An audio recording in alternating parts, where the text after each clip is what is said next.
আলহামদুলিল্লাহ। এই যে দেখতে পাচ্ছেন এগুলো হচ্ছে সিম গাছ।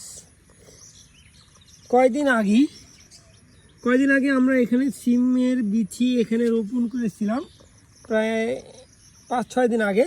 দেখেন ওখান থেকে হচ্ছে চারা গজিয়ে এখন কত বড় হয়ে গেছে।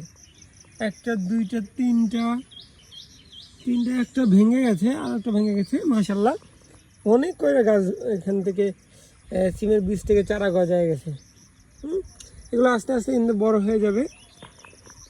আমাদের জালি কুমড়োগুলো আপনাদেরকে দেখাই। দেখেন এই জালি কুমড়োটা মাশাল্লাহ কত বড় হয়ে গেছে। এরকম কয়েকটা আরও আছে, এই যে একটা। আর এগুলো আমরা হচ্ছে কি বলে কাপড় দিয়ে ঢেকে রাখছি, কি জন্য যেন মাছি না বিন্দায়। মাছি বিন্দাইলে এগুলো পচে যায়। হ্যাঁ, এই যেমন এই যে এটা হলুদ হয়ে যাচ্ছে, এটা মনে টিকবে না। হ্যাঁ, এটা মনে পচে যাবে। মাশাআল্লাহ একটা বড়, এগুলোকে আমরা চুন ফেলাইবো। এগুলো কিছুদিন রেখে দিলে এগুলো থেকে চুন হবে।